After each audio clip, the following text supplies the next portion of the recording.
নামাজের ওয়াক্ত হইলে মসজিদে নববীর নামাজটাকে আমি জারি রাখি। নামাজের ওয়াক্ত হইলেই আমি নামাজ পড়ি, কিন্তু আজানের তো সুযোগ নাই। 3 দিন আজান বন্ধ হয়ে রয়েছে।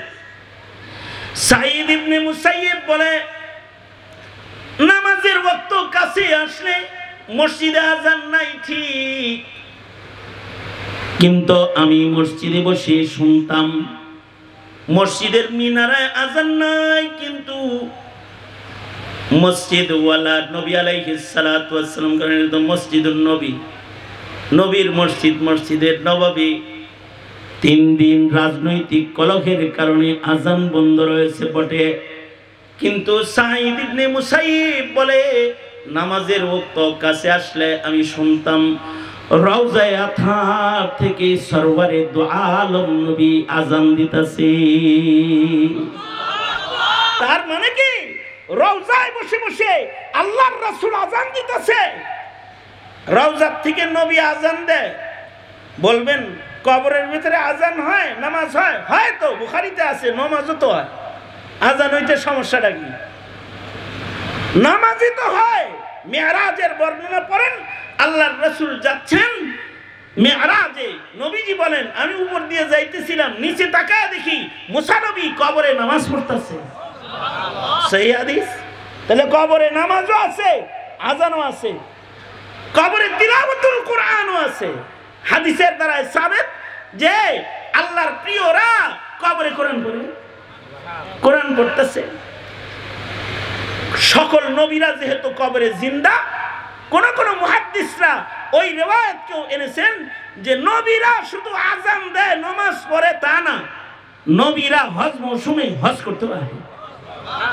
হজের মৌসুম হলে নবীরা কবর থেকে বেরিয়ে আরাফার মাঠে হাজিরা দেয়, আরাফায় আসে, হজ্জে বাইতুল্লাহ করতে আসে।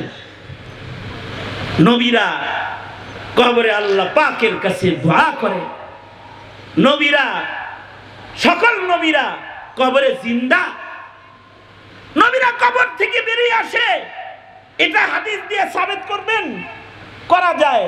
মেরাজের রাতে আল্লাহর রাসূল সাল্লাল্লাহু আলাইহি ওয়াসাল্লাম মসজিদুল হারাম থেকে যখন মসজিদুল আকসায় দাঁড়াইছে, সব নবীদেরকে আল্লাহ তাআলা কবর থেকে বাইর করে মসজিদে আকসায় নিয়ে আইছে। আল্লাহু আকবার, জোরে করে বলেন আল্লাহু আকবার। এই একজন রে আনছে না সবাই রে আনছে? হ্যাঁ কথা বলেন, একজন রে আনছে না সবাই রে আনছে? বাবা আদম রেও আনছে কি আনে নাই? মুসা কালিমুল্লাহ আসছে কি আসে নাই? খলিলুল্লাহ আসছে কি আসে নাই? সব নবীরা আসছে। এমনকি ঈসা আলাইহিস সালাম যাকে আল্লাহ তাআলা আকাশে উড়িয়ে নিয়ে গেছেন, ওনারা আনছে। সব আসছে, সব নবীরা কাতার হয়ে দাঁড়াইছে।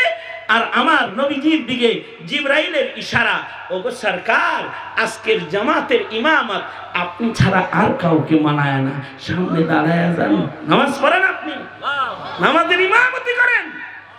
তাহলে নবীরা কবর থেকে এসে জামাতেও শামিল, নামাজও পড়ে, নবীর পিছনে সাইয়্যিদুল মুরসালিনের পিছনে জামাতেও আসে, হজেও আসে, দাঁড়িয়ে নামাজও পড়ে। যদি এগুলো সাবিত হয় তাইলে নবী আজান দেয়, সাবিত হইতে অসুবিধাটা কি? কি অসুবিধা? আল্লাহর রাসূল সাল্লাল্লাহু আলাইহি ওয়াসাল্লাম আজান দিতেছেন কবরের ভেতরে। সাঈদ ইবনে মুসাইয়্যিব বলে মসজিদের মিনারের আজান বন্ধ, কিন্তু আমি কান পেতে শুনি নতুন নতুন নামাজের ওয়াক্ত আসলে আল্লাহর রাসূল কবর থেকে আজান দেয়, নবী আজান দেয় আর আমি নামাজ পড়ি। এইভাবে 3 দিন পর্যন্ত একা একা মসজিদের হক আদায় করেছেন। কথা হলো হাত্তা কুনতু সামাহু আল্লাযী ইয়াসমাউ বিহি, মানুষ তার নেকির কারণে তার কানের পাওয়ার এত বেশি যে কবর থেকে রাসূল আজান দেয় আর সাঈদ ইবনে মুসাইয়্যিব মসজিদে বসে বসে নবীর আজান শুনতে পায়। পাবি না কেন? হযরত আবু হুরায়রার মাইয়া বিয়া করছেন, তুমি খ্রিস্টানের মাইয়া বিয়া করাইছে, তুমি খ্রিস্টানের মাইয়া বিয়া করাইছে। আর সাঈদ ইবনে মুসাইয়্যিব বিবাহ করেছে কার মেয়ে? হযরত আবু হুরায়রার মেয়ে বিয়ে করছে। মুকাসসিরিন সাহাবা যারা হাদিস বেশি বর্ণনা করছে তাদের ভিতরে একজন হযরত আবু হুরায়রা, আর হযরত আবু হুরায়রার মেয়ের জামাই হলো সাঈদ ইবনে মুসাইয়্যিব। জমানা যত ওই দিকে যাব তত ভালো মানুষ পাবো। এত দূর যেতে হবে না। এই জমানার মুসলমান আর 40 বছর আগের মুসলমান, 40 বছর নয়, 40 বছর লাগবে না।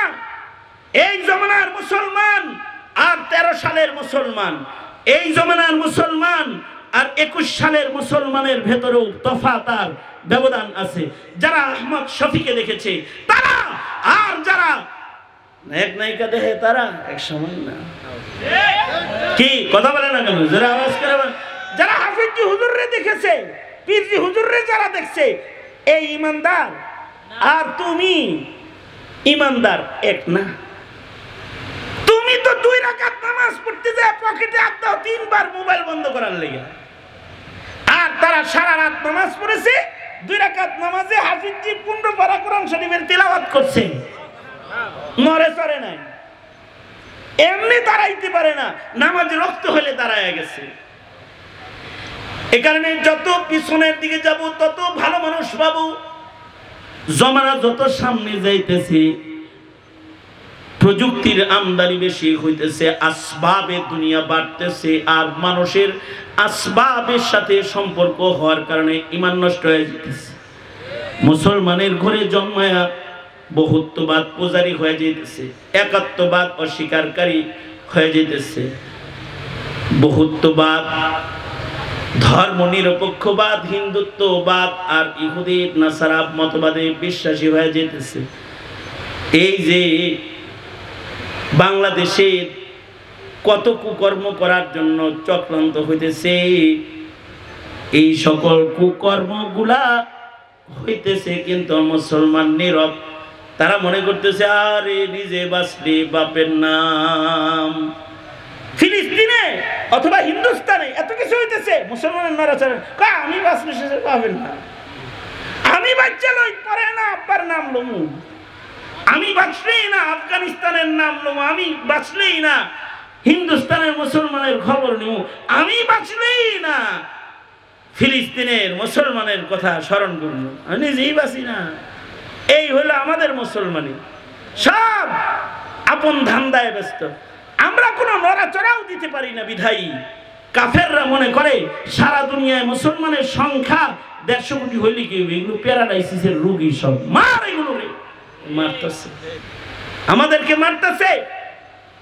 আমাদের এই মুসলিম মিল্লাতের ঈমান আরো নষ্ট করার জন্য নতুন নতুন চক্রান্ত আসতেছে। এক ভূত তারাই আর এক ভূত আইসা বসে, একটা করে ভূত তারাই আমরা, আর একটা নতুন নতুন ভূত এসে আমাদের মাথার উপরে চেপে বসে। এখন আসছে নারীবাদীদেরকে স্বাধীনতা দেওয়ার জন্য আর এক নতুন ভূত, যারা এই দেশের মুসলমানদের ভেতরে নারী আর পুরুষের শরঈ বিধানকে তছনছ করে দিয়ে যারা সন্তানের সিলসিলা জারি করতে চায়। মুসলিম মুসলিমে বিয়া না, ইহুদি নাসারা বিয়া, হিন্দু মুসলিম বিয়া, খ্রিস্টান মুসলিম বিয়া, এগুলোকে চালু করতে চায়। নারী অধিকার চালু করব, বৈষম্য দূর করবে, আর আপনার ঘরে হিন্দু বেটি আনবে বউ হিসেবে, আপনার ঘরে খ্রিস্টান আনবে বউ হিসাবে। বলুন, আপনার ঘরে যদি হিন্দু বেটি বউ হিসেবে আসার দরজা ডক্টর ইউনূস খুলে দেয়, আর যদি হিন্দু বউ ঘরে ঘরে আয়া পড়ে, ঘরে ঘরে তো সব আব্দুল কাদের জিলানী জন্মগ্রহণ করবে, তাই না? যারা সন্তানের ফ্যাক্টরি করে ফেলবে ঘর। এই যে চক্রান্ত, কথা বলার মতো কেউ নাই। সুতরাং আমি আপনাদেরকে অনুরোধ জানাবো, আগামী 3রা মে এই সকল অন্যায়ের প্রতিবাদে, বিশ্বব্যাপী মুসলমানদের উপরে নির্যাতনের প্রতিবাদে, আর বাংলাদেশের রাজনীতির চেয়ারে, ক্ষমতার চেয়ারে বসে মুসলমান ও ইসলাম নিয়ে চক্রান্তকারী দুষ্ট শাসকদের মোকাবেলায় এক মহাগণ সমাবেশ ডাক দিয়েছে হেফাজতে ইসলাম বাংলাদেশ। আগামী 3 তারিখে দলমত নির্বিশেষে ঈমান বাঁচাতে, জাতি বাঁচাতে, নিজের প্রজন্মকে বাঁচাতে এই মিশন সফল করার জন্য আপনারা সর্বাত্মক তৈয়ারি নিতে রাজি আছেন তো ইনশাআল্লাহ? আল্লাহ তাআলা সবাইকে কবুল আর মঞ্জুর করুক, আমিন। আমাদের সকলকে আল্লাহ তাআলা কবুল করুক। হ্যাঁ, হুজাইফি, ওবায়দুর রহমান হুজাইফি, সে তো আপনাদের দেশের রত্ন সন্তান। তার আব্বাজানের জন্য দোয়া। তার আব্বা একজন বুজুর্গ, ওই যে আগে যায় সে দামি মানুষ চলে যায়। তার আব্বাকে আল্লাহ তাআলা জান্নাতের আলী মাকাম দান করুক। হুযাইফাকে আল্লাহ তাআলা এই দেশ ও জাতির জন্য মেহনত করার জন্য, আকাবির ও আসরাফদের পদাঙ্ক অনুসরণ করার জন্য আল্লাহ তাআলা তৌফিক দান করুন, আমিন। এতটুকুন বলেই আজকের সংক্ষিপ্ত কথা এখানেই শেষ করছি। जो कुछ हुआ या रब तेरे करम से, जो कुछ होगा तेरे करम से ही होगा। আল্লাহ তাআলা আকাবির ও আসরাফদের অনুকরণের মাধ্যমে ঈমানের রংকে আল্লাহর পছন্দের বানাইবার তৌফিক আমাদের আল্লাহ দান করুন, আমিন। আসসালামু আলাইকুম ওয়া রাহমাতুল্লাহি ওয়া বারাকাতুহু।